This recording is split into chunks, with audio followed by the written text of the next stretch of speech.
Di dalam pelajaran online ini tetap kita untuk semangat belajar, terutama di pelajaran PDTO, di mana kita akan mengenal beberapa alat, ya. Dan jangan lupa jaga kesehatan kita selalu agar kita selalu terhindar dari segala macam penyakit. Pertama yang akan saya tunjukkan adalah tang. Nah, ini ada beberapa macam tang. Di sini ada yang disebut namanya tang lancip. Ya. Di sini ada lagi namanya tang potong.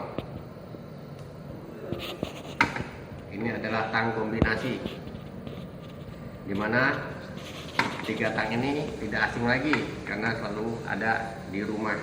Ya, biasanya di rumah-rumah tuh punya tang seperti ini.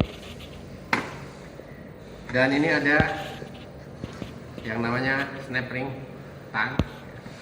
Ini X, dia keluar, dan ini in ke dalam. Nah, di sini perbedaannya, ya. Pada saat ditekan ini keluar, nah, pada saat ditekan ini ke dalam. Ini snap ring, dimana dia untuk menyebut.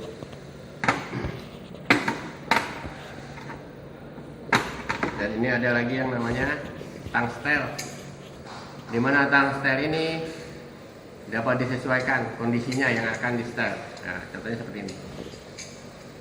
Nah, ya. Nah, seperti ini. Ini namanya tang setel. Kemudian ini ada yang namanya tang pengupas kabel, ya, dimana di sini ada ukuran-ukuran yang akan dipotong. Jika kabel tersebut tebal, dengan menggunakan yang tipis, dia dapat memotong tembaga atau kawat di dalam kabel, maka dia disesuaikan, ya, untuk ukuran-ukuran tertentu. Hanya mengupas kabel saja. Kemudian ada yang namanya obeng. Ya, di sini sudah ada, ya. Biasanya di rumah-rumah ada, atau kalian kalau ke bengkel sudah pasti ketemu namanya obeng kembang dan obeng minus, ya.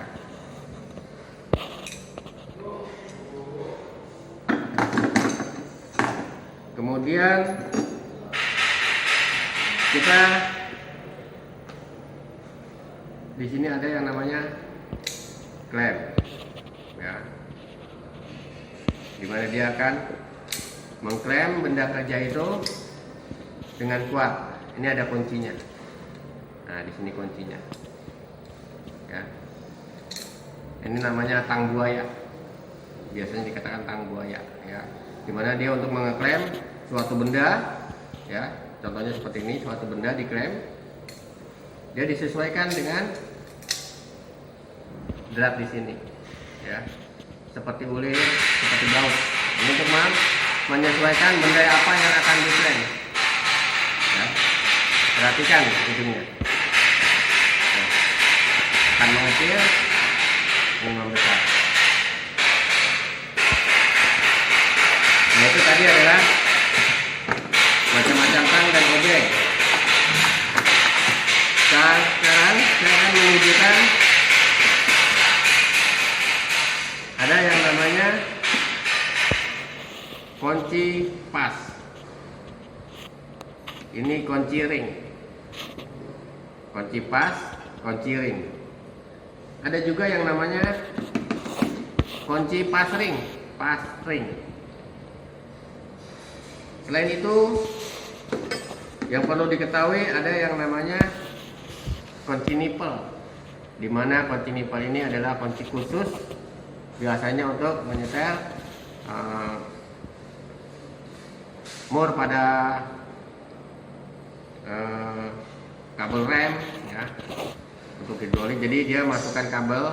Nah, makanya di sini dia kecil, beda dengan kunci pas, ya, beda. Dia kecil, dimana lubang ini disesuaikan, ya. Pada saat dia sudah masuk ke kabel, baru dia masuk ke bautnya untuk di setel. Ada lagi yang namanya kunci T. Nah, kunci T ini dia memudahkan mekanik untuk memasang atau membuka baut yang ada di dalam, yang tidak terjangkau oleh kunci ring atau kunci pas. Ya, karena dia posisinya ada di dalam. Selain itu,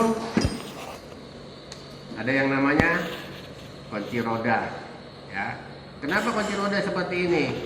Dia dibuat seperti ini untuk momen kita memutar lebih mudah daripada kita menggunakan kunci pas. Ya, di sini bisa ada sambung pipa ya, supaya tenaga kita lebih kuat. Ada lagi yang namanya kunci L. Nah, ini kunci L. Biasanya kunci L ini dia menyetelnya beda dengan kunci pas atau kunci ring. Kunci L ini berbentuk segi 6, ada di dalam baut. Ya, jadi bukan di luar baut, yang dipasang itu di dalamnya itu terdapat lubang berbentuk segi 6. Selain kunci L segi 6 juga ada yang namanya kunci L, kunci bintang, ya. Jadi, tapi itu enggak semua kendaraan menggunakan kunci bintang. Kemudian ada lagi di sini. Nah, ini adalah kunci sok, ya. Kenapa dikatakan kunci sok?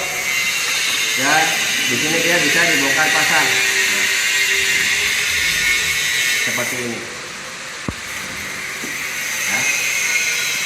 Dia bisa diubah arahnya untuk buka dan tutup, ya, untuk mengencangkan dan mengendorkan di sini.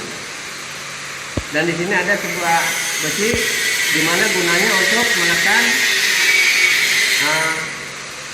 mendorong dia, ya. Nah, seperti ini.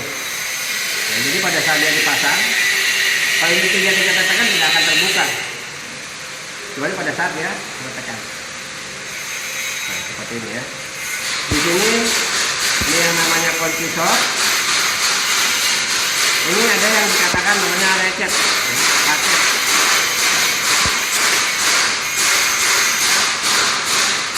Oke. Di sini ada juga mekanik menggunakan kunci sok ini, berbagai macam jangkauan dia bisa, ya. Nah, seperti ini contohnya. Atau misalkan ini, nah, ini lebih dalam, ya. Jadi pada saat dia penggunaannya,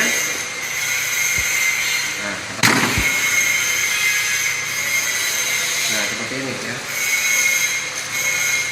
Contohnya aja. Nah, di sini ada penguncinya.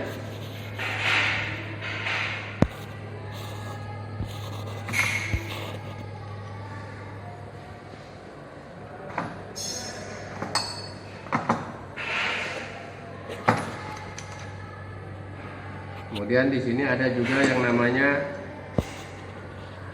kunci Inggris, ya. Ini sudah tidak asing lagi, dimana kunci Inggris ini adalah sebuah kunci yang dapat menyesuaikan segala macam ukuran, ya. Dimana di sini bisa ada penyesuaian besar kecilnya baut yang akan dikencangkan atau yang dibuka. Ada lagi di sini yang namanya kunci momen, ya. Nah, ini kunci momen. Tidak semua bengkel di pinggir jalan memiliki kunci momen. Kenapa dikatakan kunci momen?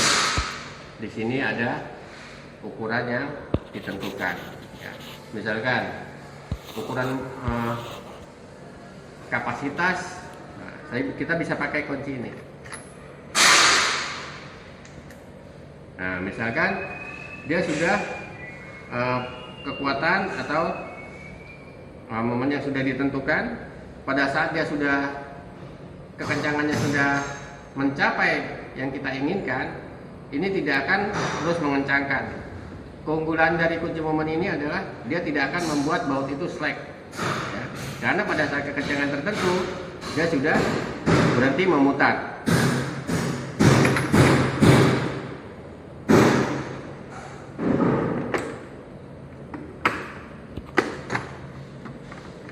Kita beralih ke berbagai macam palu, ya.